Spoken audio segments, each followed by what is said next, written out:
fast forward through. What doesn't interest you? That's your choice. So, we can wait another minute.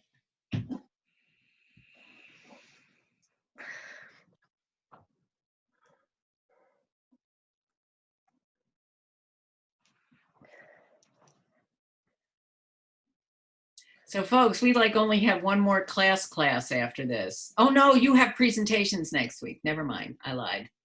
Pay no attention to me. I'm just responsible for way too much.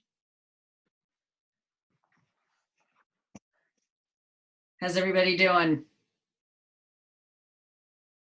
I only see like 25 blocks here, so I think I need you to speak out, but thank you, Ethan. I saw you raise your hand, so I appreciate it. Thank you. Thanks. All right. This week we're talking, oh, okay. I get it. That's right. You can do a little icon thing, Mass Michael.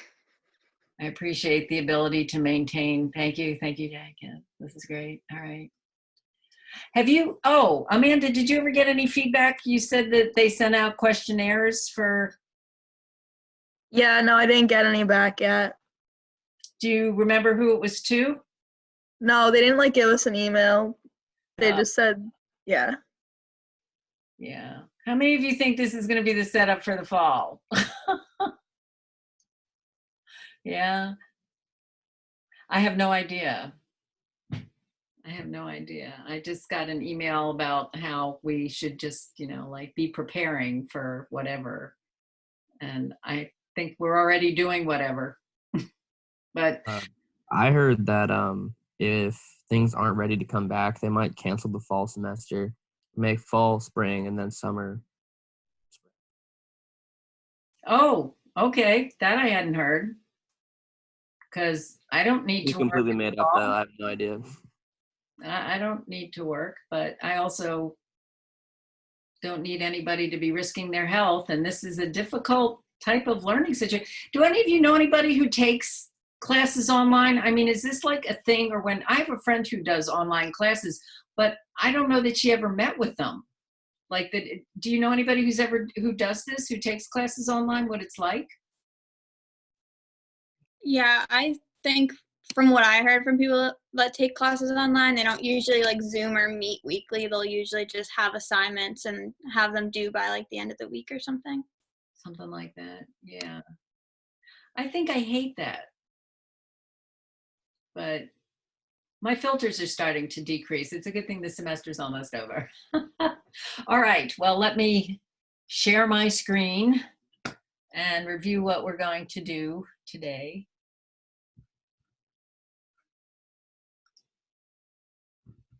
Let's see. Oops, you don't need to see that. You don't need to see everything on my screen. All right. So we'll have current events. I just put this in here. I'm hoping to have your exams graded by Monday.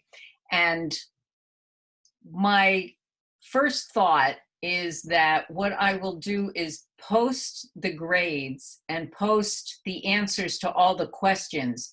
So, because you all have a copy of your answers, so you can see what you wrote and you can see what I was looking for. And then if you have any questions, you can get in touch with me. How does that sound?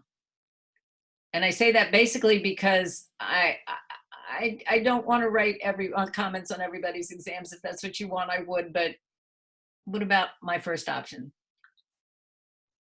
Anyone? Sounds good. On behalf of the entire class, if you have any concerns about that, if you want me to just address your exam, I figure you should wait till you get your grades, and if you're okay with your grades and whatever decision you've made about taking the class, because I don't know who's deciding to go pass fail and who's not, and you kind of have to work hard to fail my class, although people can do it, I'm sure. But then get in touch with me, you know, if you want more information, and of course I'll meet with you. So we'll have current events, then we'll have the breakout groups. I have questions for you, then we'll review the questions. You don't have class on Tuesday, so Thursday will be the To Your Good Health presentations that was suggested by one of your colleagues, a brilliant suggestion. So please send me your PowerPoints, whatever you're choosing to use by 2 p.m. and we'll have class at 5 like we usually do. I think what I'll do is have office hours before then, from like 2 to 4. So if you do have your exam and you have any questions, you can ask them. Wait, that's the 23rd. That's the day we decided, right? Or was it the 20th? No, that's the 23rd, right. And then the 28th will be our final topic, which is kind of amazing. Okay, so, oh, I'm the one that has current events. Nobody else has current events today. Okay, so here's my current event. Did any of you see this? Was this making the rounds with any of the athletes amongst you or people who are paying attention to this kind of thing? Has anybody seen it? You have to speak because I can't see all your heads nodding or shrugging. I like your hat, Eric. Thank you. All of you who wear hats. Good. It was promoted as a study. It made it into the media like this. And it's a Belgian-Dutch study. Why in times of COVID-19 you should not walk, run, or bike close behind each other. I saw this because I look at Nancy Clark's blog. Nancy Clark's a sports dietitian I may have told you about. She's the person that I refer people to see because I know what I know about fitness, but not the expert, and she is. And this is something that she had posted. What is a safe distance when running, biking, and walking during COVID-19 times? It's further than the typical 1 to 2 meters as prescribed in different countries. And in people that pay attention to these kinds of things, it kind of set off a storm because here we are being told, that 6 feet is enough and that we should all be outside. And now the question is, are we putting ourselves in danger? So this is within one day, here was a comeback, if you will. Be careful sharing this viral simulation. It is not an actual scientific study. We all want information, but it's more important than ever to consider the sources. This was not a study. What people call studies, it's amazing to me. This was a computer-generated simulation. And somebody from a newspaper interviewed the person or the people who did the simulation in Belgium and then published it in a newspaper, and it took off as a study. So I'll read you what it says. This article below was written based off of a white paper the authors released on April 8th, which was an English language translation of a Belgian newspaper article that had been published the previous day. It included no citations or details of their methodology. Days later, the authors published a more fully detailed, non-peer-reviewed white paper, which no longer included cycling in the title and no longer included specific cycling recommendations. And the article that was a little bit longer, but it went on to say, this isn't the time for group rides or drafting. I have to tell you, I don't know what a drafting is, so if you want to tell me, that's fine. If this current paper does anything, it reinforces that. There's also no harm in holding your breath as you pass people, giving tons of room and staying well out of anyone's slipstream. The harm can happen when people take papers like this and draw wide, sweeping conclusions like we shouldn't run or ride outside, which the researchers themselves have not done, but others in social media have. Do you have a question? I just want to say drafting is when you ride your bike really close behind someone, so it's like Oh. less hard. Do it in, like, So you race want to car get drafting. caught in there so that you're taking the benefit of it, like people that drive really close to trucks? Yeah, stuff like that, or like race car driving. Okay, I don't know why I know that. That kind of scares me that I knew that, but I okay. don't even ride bikes, so I don't know why I know that either. Okay. But anyway, the bottom line, we should all be careful about the news we spread as we try to prevent the spread of the disease. So yes, please go outside, please walk, please observe the social distancing. And please, please, please be careful where you get your information from. All right, any questions about this? actually was talking to a friend of mine. My friend and her husband are both epidemiologists. He teaches at BU and she works at Dana-Farber, looking at lots of studies. And their daughter, who's staying with them right now, had heard about the original article. It's not even say, but original article. And so, and when I sent this to her, my friend, she said it was a paper. It was originally written about aerodynamics. It had nothing to do with science. So there. So please be careful. As always, that's why we've been doing current events all semester. Okay. All right. So let's see. I'm going to unshare. I'm tired of sharing. And I'm going to put you, oops, sorry. Sorry, Jerry, can't talk now. I'm in class. 1 point off my final course grade. Okay, I'm going to put you into breakout rooms. Y'all should have your questions. I'm going to pause this and hope I remember to start it up again. And let's see. 5 rooms. Okay. All right. See you in a minute.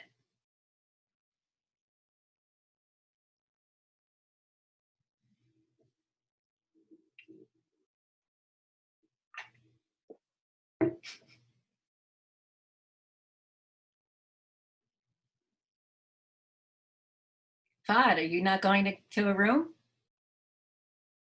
Are you just going to talk to me?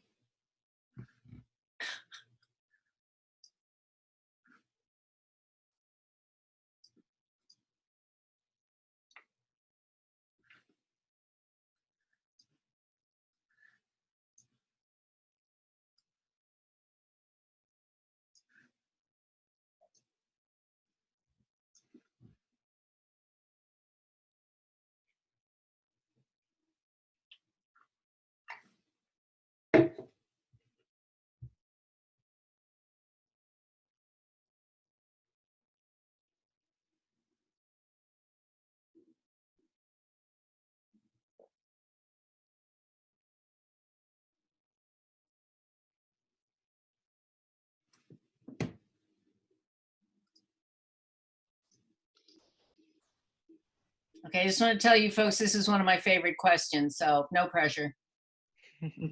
No pressure. See you in a bit.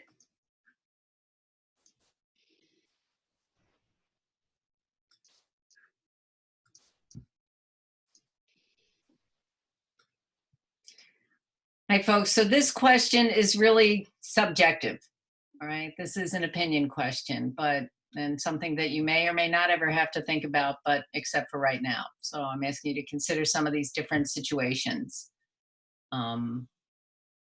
Because we have the technology, and the more we learn about results, well, it's questioning whether or not what we should be doing for screening and what we shouldn't. So that's what I want you to think about. See you in a bit.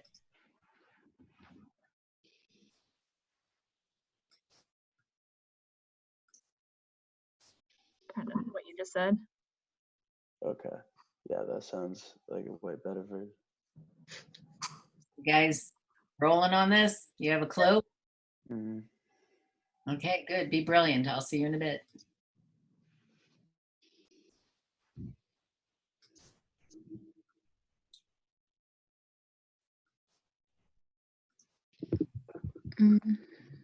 Says both stage and grade are important, and it determines how aggressive the cancer is, the size of the cancer, and how much of the body it affects, and it determines the kind of treatment. You're close. Keep going. Oh, sorry. Hello. Hi. No. It means you're working on it. That's okay. You don't have to know everything. That's why we're discussing these. So you have the definitions, and that's fine. Yeah. And I'm not going to ever ask you to diagnose anything. But I'd like you to consider why this might be important. All right. And then I'll come back. Okay.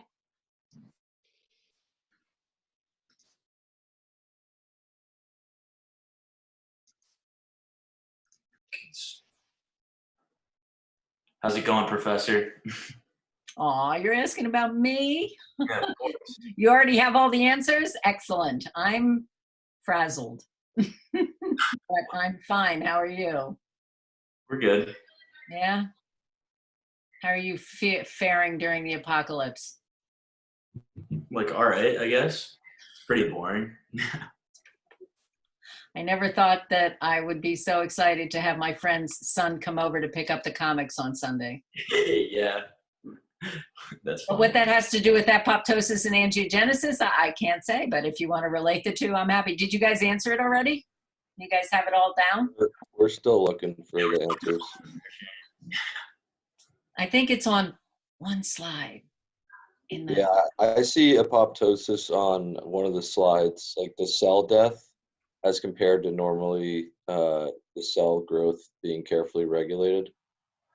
Well, so let me ask you, like, what do you think, what does genesis mean? If we're talking about like carcinogenesis, it means creation of, and angio refers to blood vessels. Okay. So armed with that knowledge and Google University, see what you can come up with before I come back. Although maybe I'll just have, I don't know. I'll see ya. Okay. I don't.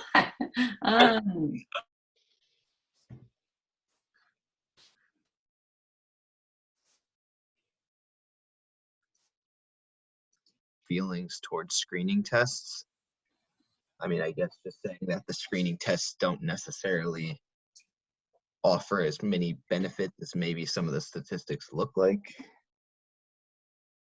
How does that sound, Professor? I don't know. Well, I just walked in towards the On end the and I was tail thinking end. of something else, but I'm listening now. It was brilliant. No, what did you say? Just say it again one more time. So we pretty much found out that lead time bias is that, like, it pretty much happens because the so if you get diagnosed with, you know, having gotten a screening, you generally find it earlier than somebody that's like showing symptoms already.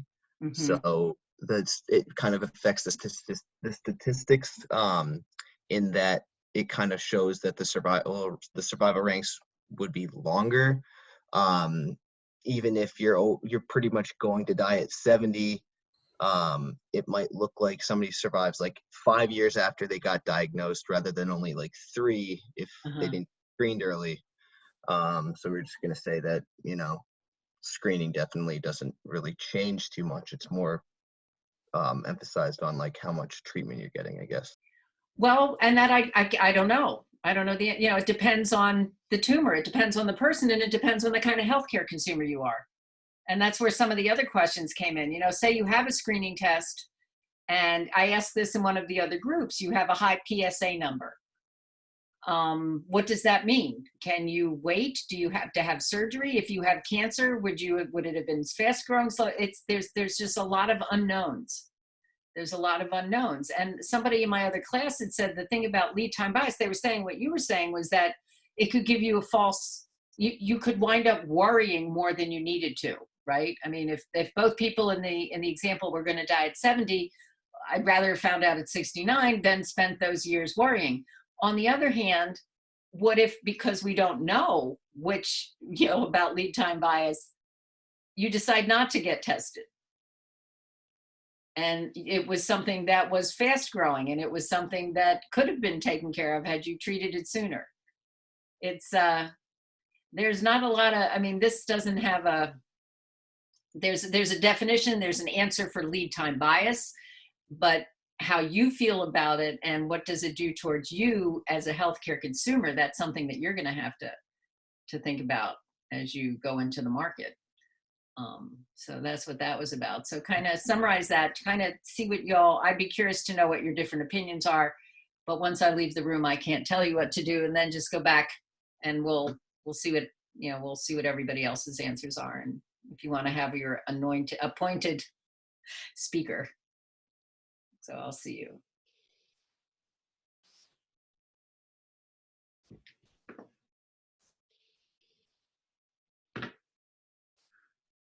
Well, what did y'all come up with in this easy question that has just one answer? We said if it was like benign and there wasn't like a reason to have surgery or take any action against it, better just leave it alone. Because if you go in and then there wasn't like really a problem to begin with, and then you can have like consequences from Right. whatever they do. That's true. So, But how do you know if it's benign? well, I mean, I'll trust the doctors if they like say like that you don't have to worry about it. I'm just gonna be like, okay. And that this is, I was just saying it to the people in the first question. I mean, there's a definition for lead time bias, and that can have an effect on whether or not you have screening tests. But yeah, what kind of healthcare consumer are you? Are you somebody that wants to know everything? This is back at the beginning of the semester when, you know, if there was a test out there that could tell you something might happen, would you want to have that test done? Mm-hmm. I don't know. It depends on the kind of healthcare you have, first of all, but also the kind of healthcare consumer you are. And are you somebody who, well, this is the, where does, let's see, is it in this question? No, okay, so this isn't in yours. But so for example, a mammogram might show something abnormal. Mm-hmm. And I'll say this, and if I remember, I'll say this in the class. I've been in that situation. And in one situation, I went back every 6 months for another mammogram, and lo and behold, it resolved. It just kind of, you know, when I talked about the steps of carcinogenesis, that sometimes things can go back, things can revert to normal. We have normal processes in our body, and it may have never been anything that was going to have turned into anything anyway. Another time I had a result and I just didn't have the strength because there were other things going on in my life, and I didn't feel strong enough to say, I'll wait another 6 months and have this done again. And so I had a biopsy, and fortunately it was negative. But, you know, it just depends on who you are and where you are and if you have health care and support. Yeah, these are hopefully things that you won't have to think about, but that's what this topic is. It's a lot of unknowns. Mm-hmm. Right. Well, kind of summarize all your brilliance and go back to the classroom, and I'll see you in a bit.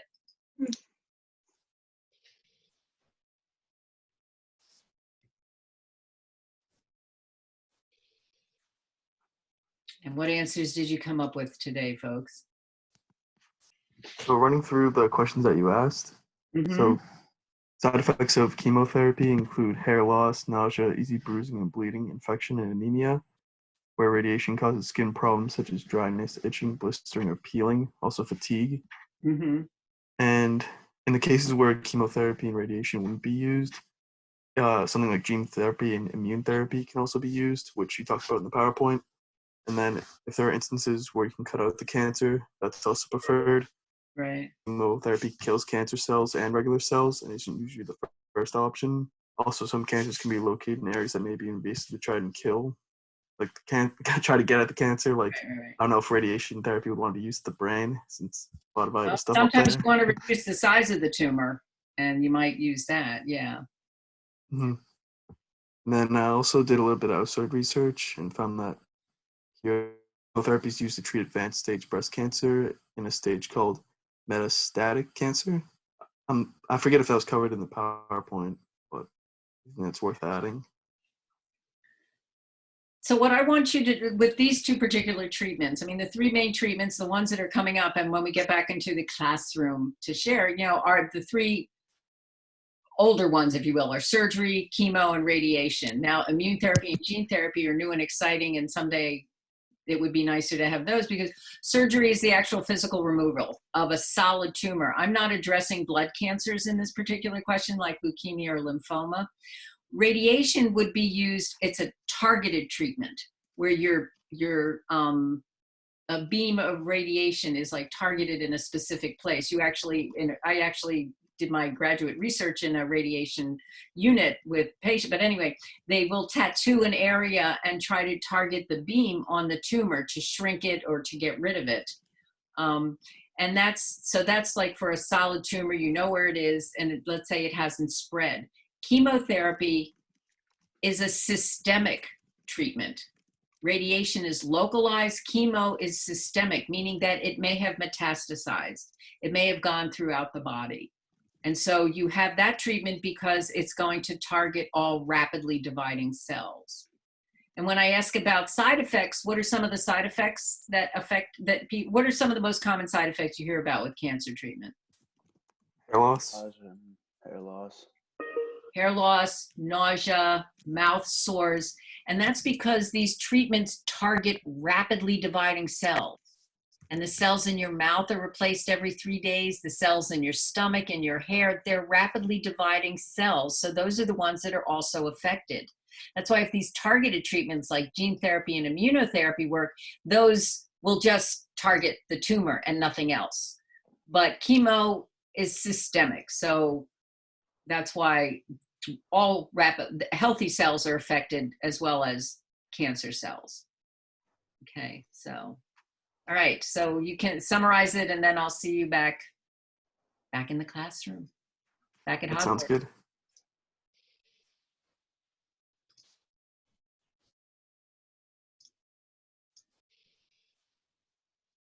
Wake up. Wake up. So what did you come up with?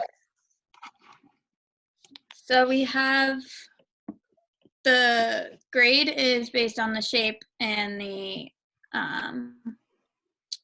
the stage is based on how far it spread and the size of it. And then we were saying for the types of tissue, because you said hint hypoplasia and dysplasia. Right. So hypoplasia is when there is an increase in the number of cells, but they look almost normal. Right. So we would say like that would have a low grade, but it might have a higher stage because it could be larger because there's so many of them. Okay, so that was a trick question. Okay. Is hyperplasia is not cancer. Okay. These are stages towards developing cancer, right? When I talked about how you have normal cells, they may start to divide, then they start to change shape, and then they may become cancerous. So hyperplasia and dysplasia are steps along the way to becoming cancerous. Once they're cancerous, though, you look at the cells and you see how much of a degree those cancer cells look like normal. And I think the slide, if you will, talked about how the lower grade, they tend to look more normal.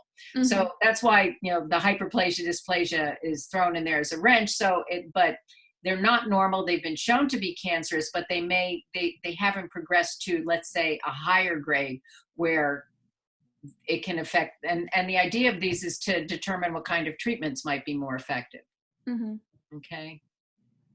So if you want to kind of sum that up, and then we'll see you back in the classroom. Okay. See you back at Hogwarts.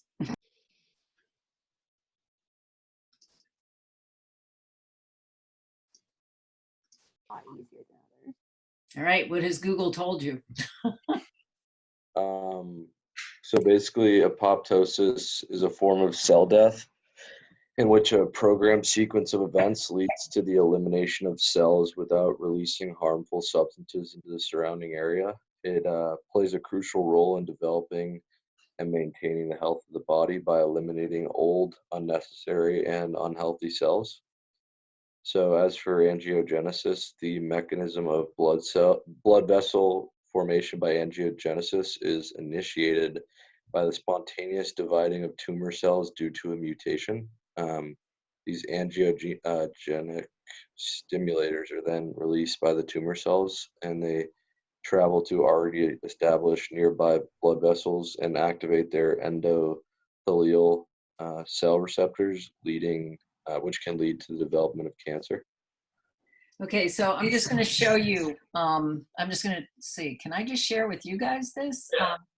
Yeah. Yeah? Okay. Don't tell anybody. I'm just sharing with you. Okay. Let's see.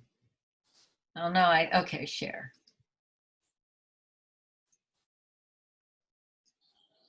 Come on, baby. So this was in there was like a 30-second video that I asked you to watch on angiogenesis. And what you're seeing in the middle is the tumor starting to emerge from the endothelial cells. And it's these little white things. It's sending out chemical signals to the surrounding. The red lines are blood vessels, your arteries, your veins. And what it does is it sends out signals telling those blood vessels to come here. Yeah, like feed blood. Yeah, and so when it gets there, what it is then able to do is bring nutrients to the tumor and take away waste products, and that's what feeds the tumor and enables it to grow. That's crazy. So that's what angiogenesis. Wait, let me get out of here. So that's angiogenesis, and actually some types of cancer treatments are what they try to do is cut off the blood flow to the tumor to try to halt the growth. Okay. That's one of the, So, Professor, when the angiogenic stimulators are released by the tumor cells and it says they travel to already established nearby blood vessels, I'm guessing those nearby blood vessels are healthy and then the tumor cells go in and infect those blood vessels? that's how metastasis can occur. Okay. Yeah. All All right. right. So kind of summarize that, and then I'll see you back. I've said this 4 times already. I still think it's funny at Hogwarts. So thank you. I appreciate that. I'll remember that.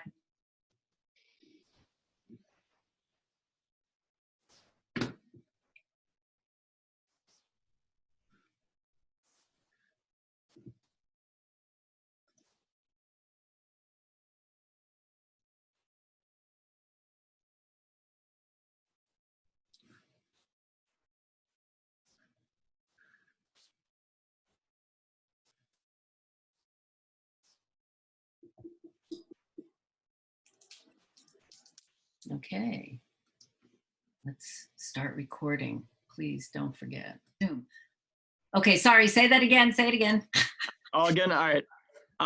So it's like the statistical bias between basically if someone would be screened earlier than someone else, but they're both going to die at the same age.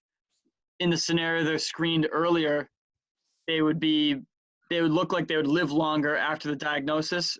Yeah. Whereas the identical person with the identical cancer who screened later looked like they would only have lived a couple years. So like it has a large effect on like survival rates after like 5 years, or how long it seems that people can live with a certain cancer. So it brings up a lot of questions on how often people should get screened. And it seemed like the top thing is what like kind of like the type of screening, because looking at like the cancer.gov, like a mammography, like in women from 50 to 59, it said you need to take over 1,300 women to be screened to save only 1 life. Whereas some other diseases, it's much more like catching it early has a bigger impact. So I think it depends a lot on like what you're looking at. It absolutely does. Yes, you're absolutely right. So there's these 2 terms, morbidity and mortality. Morbidity is illness, mortality is death. And sometimes what these screening tests do is they may, they don't, you want to know what the mortality rate is and how long do you have to live. And well, actually that's not, you don't know. And that's the problem, is you don't know. The data, and I talk about this in the video, it used to be that women were recommended to have mammograms starting at a certain age and for every 2 years or whatever. But they found out over time that there were a lot of false positives, meaning something would show up, but it turned out to be benign, but the woman had to go through to have biopsies, to have anxiety, to find, and like you just said, how many people have to be tested? Actually, that's referred to as NNT, number needed to treat in order to have results. That number needed to treat is not just for screening tests, but also medications or vaccines or any number of things. That's an important thing to be aware of. How many people do you need to treat, and is it worth it? So yeah, I think it's important for you to understand the concept of lead time bias. How it affects your attitude towards screening tests is the type of healthcare consumer you are, and you can change. You aren't always going to be the same person, but yeah, that's lead time bias is an interesting concept, and I think it's important to know because you hear fabulous results. People are living a lot longer with this cancer, or with the, and are they living a lot longer? Are they dying? I want to know how many people are still dying from it. So, but again, you decide for yourself. You have to decide for yourself. So, okay. All right. Question number 2, which there was no correct answer. Just how do you feel about if somebody that you cared about, or even yourself, had a test that showed a result that might over time be cancerous, or it might not? What would you want to do about that? What type of healthcare consumers are you? My group said that if they find something, but they say that it probably won't be anything, then like our best choice would just be to leave it as it is, because we also talked about like the consequences of if, let's say, they do go in or give you something to make this thing that wasn't even a problem better, and then you get all these bad like side effects. Now you actually have a problem. Yeah. So just more like trusting the doctor and waiting it out, I think, is the best thing you could do. But it's each person to their own. Right. And this is where your relationship with your doctor comes in, but also with the research. What does the data show? Because a lot of people will say to their doctor, well, if it was your wife or your husband, what would you do?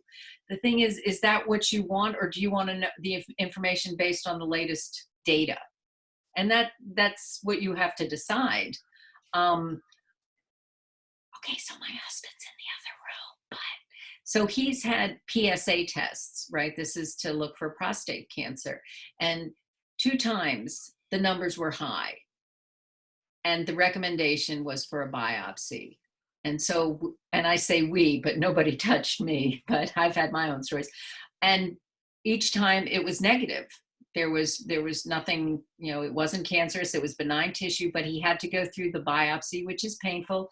He got, you know, he had to take antibiotics. There was just a whole list of things that had to be done if you were going to pick this route. Now, PSAs, there are doctors who are not even doing the test anymore.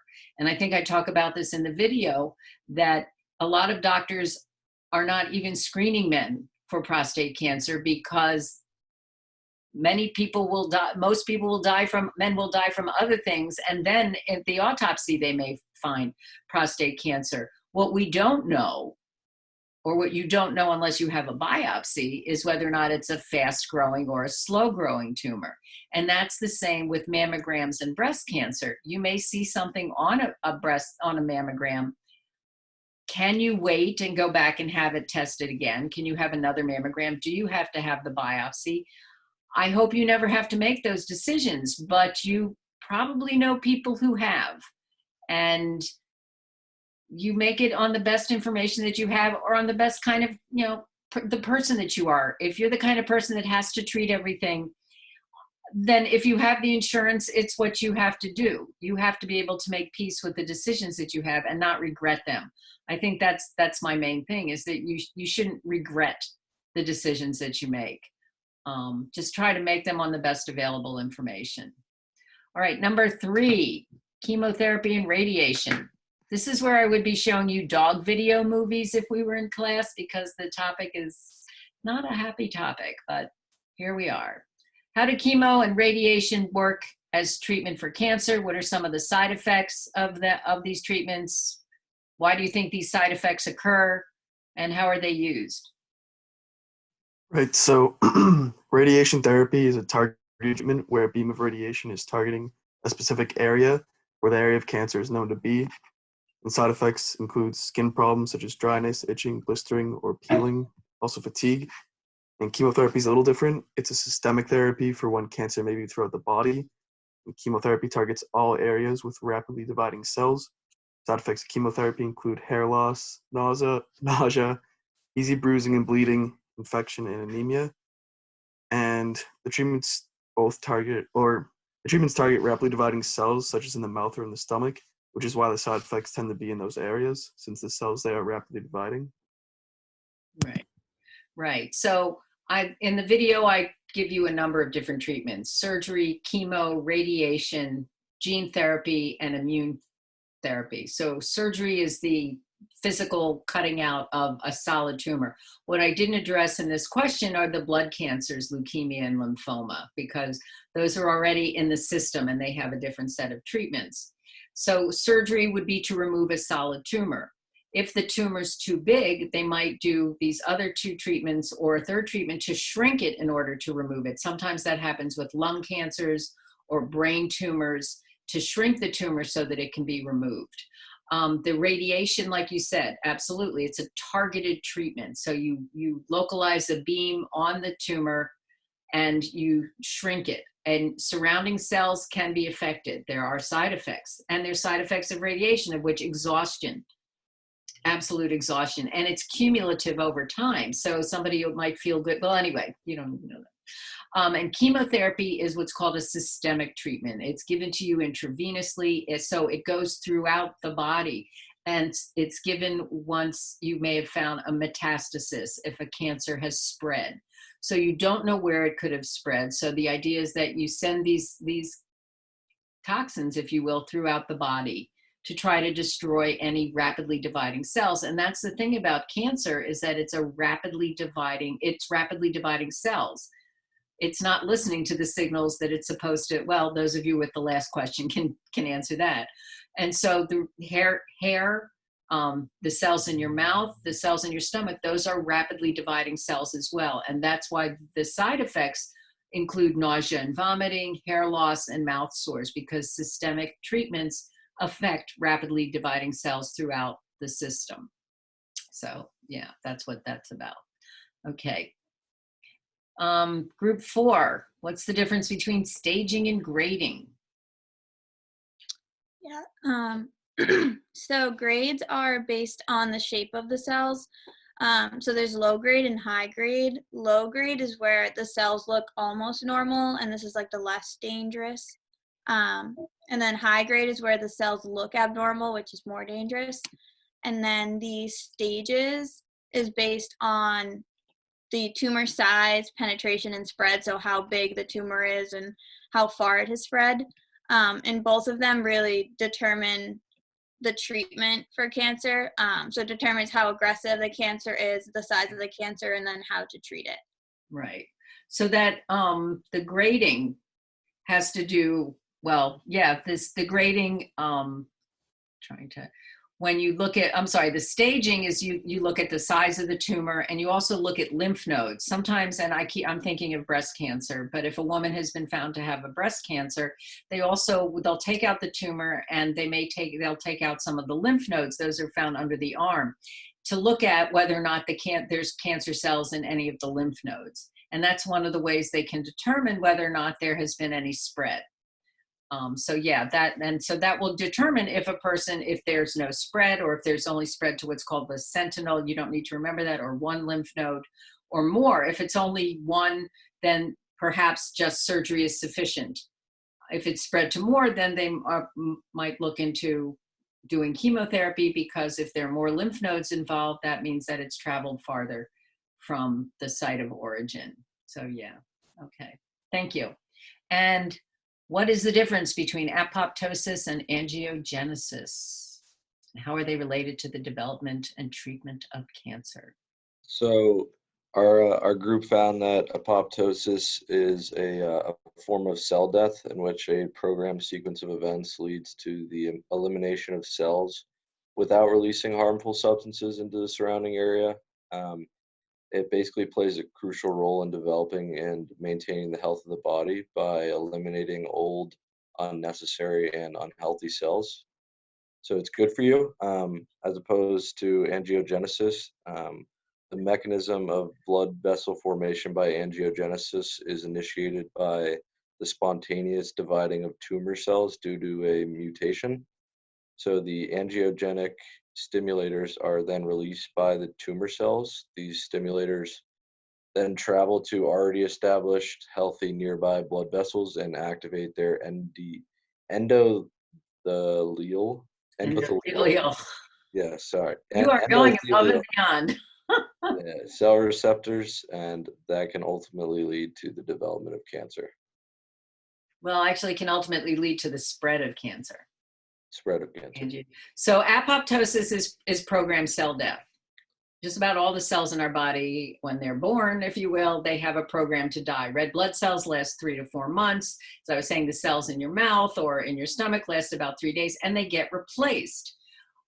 The thing about and there are signals being given out, and I talk about this in the video. There are internal signals and there are external signals. The internal signals are that program to die. The external signals are sent out by neighboring cells that say, no, don't come in here. The problem with cancer is that it ignores that program to die. Cancer cells divide and divide and divide, and they start crowding out other cells. And then with angiogenesis, genesis means creation of, angio is vessels. Like when I talked about angioplasty, it's when you insert a stent into a blood vessel, that's angio. So angiogenesis is the creation of new blood cells, like you were saying. This tumor that forms sends out signals to surrounding blood vessels, and they start moving. Those blood vessels then migrate or move towards the tumor.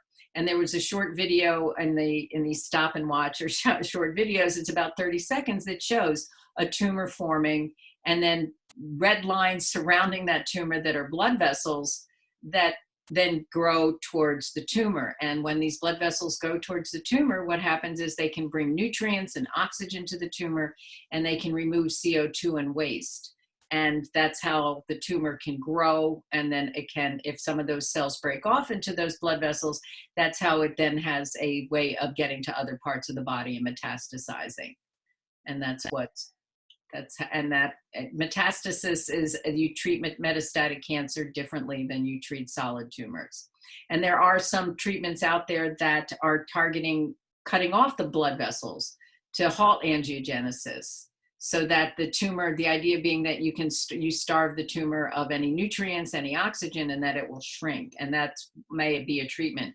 Some of the treatments that I listed that I would like to see more of, and I hope to read more about, are the immunotherapy and the gene therapy, because they're more targeted at the cancer itself with less side effects. And I'm very hopeful, that those kinds of treatments will be more available to people.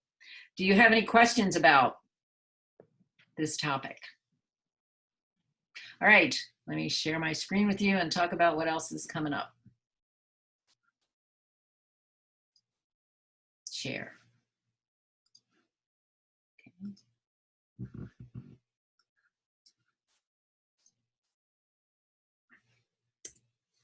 All right, so next week, by the 23rd, on the 23rd, please. So you don't have, there's no class on Monday, no, Tuesday, where are we? Who are you? So send me your slides, and then, Thursday, you'll do your presentations. I will have office hours before the presentations. I'm hoping that I will have your exams graded, and if you have any questions about those, you can come to office hours or email me. I can Zoom with you separately, whatever works for you. I'm pretty much here. Let me just move this back a bit. And then on the 20th, then there are videos that I'm making. I've posted 2 of them for our final topic, which is the Skeptic's Guide to Complementary and Alternative Medicine. I'm just curious, have any of you ever used any, or know anybody who's ever used any alternative practices? Like, what are some examples of alternative practices? Do you know what I'm talking about when I say alternative? Would acupuncture count? Acupuncture certainly counts. Like cupping. Cupping. What are some other alternatives that you may have heard of? Like stem cells? No, that's actually science-based. That's actually medicine. Having certain teas when you're sick. So Like herbal medicine. teas. Yeah. And why do you think people use these practices? They're cheaper than going to the doctor. Maybe. Okay. Why else? Internet. The internet. They promised like fast benefits. They make promises. They make promises. Yeah. So I think I may have told you at the beginning of the semester. So I have tinnitus. It's a chronic ringing in the ears. And my doctors told me that I had to live with it, that there was nothing you can do with it. And I don't think anybody likes to be told that you have to live with it. And so in the interest of self-disclosure, I just want to tell you some of my experiences with alternative medicine, because the video that I'm going to show you may sound a little bit snarky at times, and that's because I am a little bit snarky. But I am a level 2 Reiki practitioner, which means that I have been attuned to the healing forces of the universe, and I can channel that healing energy through my fingers. That's what Reiki is. It's a form of energy healing. I have been to a chiropractor. I have been to an acupuncturist. This wasn't me, but I did take my kids for cupping for asthma because they told me it would work for asthma, but it kind of didn't. I've taken homeopathic remedies. Oops, wait. I have more to share. Why isn't it working? Oh, I've taken Chinese herbs. I remember the acupuncturist giving me these Chinese herbs for the tinnitus. Oh my God. And I have this slide in the video because I wasn't sure I was going to go over this with you live, but here we are. I've been to an astrologer. Took me 15 years to tell my astronomer husband that. Oh my God. He loves me. I've taken Ayurvedic remedies. My dosha is Vata Pitta. And I'm a board certified hypnotherapist. So of all of these practices, probably the one I would tell people is hypnotherapy, because not because it's going to make you quit smoking or jump around like a duck or lose weight, but because anything that relaxes you is a good thing. Has anybody ever been hypnotized? Well, I'm a hypnotherapist, but one of the, what do you think of as one of the first things? What are the first things they tell you to do before you get hypnotized? What do they ask you to do? Does anybody relax, right? Relax and close your eyes. You know why we tell you to close your eyes? Because we have a script. Because we have a script and we read from the script. And I find I actually have some things that I listen to, and I did like a 10-minute thing with my kids when they were little. And if we remember, and if you're interested, I call it just progressive relaxation, if that's the last thing we want to do before we all leave on the 28th, with your permission. Otherwise, you don't have to, but so I have experience. Let me ask you, why do you think I did all of well, with the exception of the cupping, why do you think I have experience with all of these for tinnitus? Well, you wanted to find something that like could maybe cure it or help it, right? Yeah, so why do you think I did all of those? Because none of them worked. Now I'm an N of 1, and there are many N's out there. And that's what this topic is about, trying to help you use your science. You know, what we're going to talk about in the discussion groups is try to give you the science basis for some of these practices. And that's what the final will ultimately be about, where I ask you to look at a video on 1 or 2 of these practices, and then a video by somebody who is a practitioner, and ask you to compare them for their science, for this, I've already given away the, for the science. Whether you choose to do these practices, don't stop seeing your conventional provider, because there can be harm. A lot of times there's not, and I talk about the placebo effect, and I am the definition of the placebo effect. All of these worked when I first did them. The Chinese herbs, I heard nothing for, I don't know, a day or 2, but I just try to be critical thinkers. Just try to use your critical thinking skills. So that's the last topic that we'll cover. And does anybody have any questions? I actually have a question just regarding the final. Is it going to be a take-home kind of thing, or? Yeah, I don't like a thing that I've heard about folks having to be, yes. I mean, how did this system work for you, doing the exam this way? I have to trust you because I'm letting you do open book and open notes and open video. So that's what I thought I would do for the final. I mean, I will post things at a certain time and ask you to have them back to me by a certain time. And I'll give you choices, because there will be information on cancer because we did cover it. And then hopefully it'll come from, if the recording works, you know, from some of the information that are in the posted questions. And then what I try to figure out to do to give you information on both the science base and the alternative practitioner's view of a couple of these practices. Yeah, and it won't be long. I mean, it won't be longer than the exam. I think what will be long is maybe watching the videos, because I think they're like 25 minutes each. So, and then you can write 3 pages, I guess. I don't know. Double space, I don't know. Do double space, do single space. I never got that together. Just get your thoughts down, and that's what I ask. Okay, is that, but I'll take more time for that when we get together next class. But certainly, yeah, does anybody else, are you preparing, what are your finals in your other classes? What are they doing? Nobody's I having know finals? for me, I have sorry. I was just saying I have a lot of like group projects really for my finals, but. Oh, well, you're doing the group thing on the 23rd, which I hope I don't forget. No, because you'll be sending me your PowerPoints.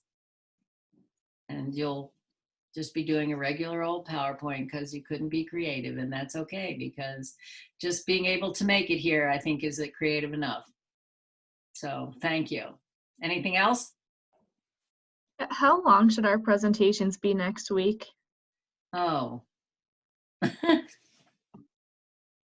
Well, I think originally they were supposed to be like 10 to 12 minutes. So I'm okay with that.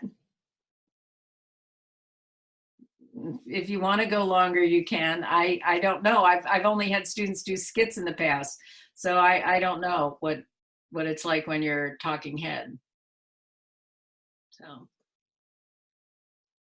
and listen, if you're sending me don't send me a Google Doc or a Google PowerPoint, because my Bentley Google thing doesn't work. Send it to me just through my regular email, all right? Because I have problems. I can get my other course through Google Docs, but there's something about Bentley and Google that is allergic, as it were. Okay? All right. Be safe, folks. I'll see you next time. Thank you. Thank you.